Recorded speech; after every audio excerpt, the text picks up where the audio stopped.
موسیٰ علیہ السلام نے پوچھا کہ اللہ میرا جنت کا ساتھی کون ہے؟ تو اللہ نے فرمایا وہ کسائی بازار میں بیٹھتا ہے، وہ تیرا جنت کا ساتھی۔ موسیٰ علیہ السلام حیران ہوئے کہ میرا ساتھی کسائی، نہ کوئی مجاہد نہ کوئی عالم۔ بازار گئے تو ایک کسائی بیٹھا ہوا تھا۔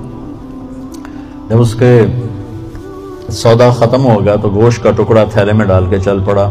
موسیٰ علیہ السلام اجازت لے کر اس کے ساتھ ہی چل پڑے۔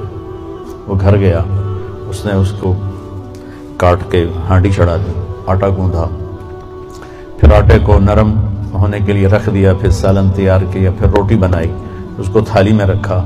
ایک عورت ایسے پڑی تھی، ایسے یوں کر کے، تو اس کو جا کے ہلایا، کہا ماں جی اٹھو کھانا کھا۔ تو اس کو ایک ہاتھ کا ایسے سہارا دیا اور دوسرے ہاتھ سے اس کو کھانا کھلایا۔ جب وہ فارغ ہو گئی تو اس نے یوں سر ہلایا کہ ہن میری بس، تو اس نے منہ صاف کیا، ان کو لٹایا۔ جب وہ لٹانے لگا تو کچھ بڑبڑائی، دور سے بڑبڑاہٹ ہی تھی، تو موسیٰ علیہ السلام کو سمجھ میں نہیں آیا کہ یہ کیا کہہ رہی ہے۔ جب اس کو لٹا کے فارغ ہوا تو کہنے لگے موسیٰ علیہ السلام بھائی یہ کون ہے؟ کہا جی میری ماں ہے، کوئی اور بھائی ہے نہیں، تو میں صبح جب جاتا ہوں کام پہ تو ساری اس کی خدمت، کھانا پانی دیکھ کے صفائی کر کے جاتا ہوں، جب واپس آتا ہوں تو پہلے اس کو دیکھتا ہوں اور اس کے بعد پھر اپنے باقی کاموں میں لگتا ہوں۔ تو موسیٰ علیہ السلام نے فرمایا جب تم اسے لٹا رہے تھے یہ کچھ کہہ رہی تھی، کیا کہہ رہی تھی؟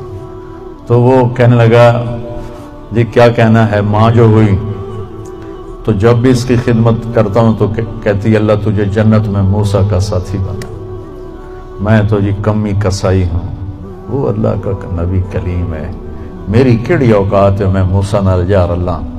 موسیٰ علیہ السلام نے فرمایا تیری ماں کی دعا نے تجھے موسیٰ تک پہنچا دیا ہے۔ تو والدین بہت بڑا سرمایہ ہوتے ہیں۔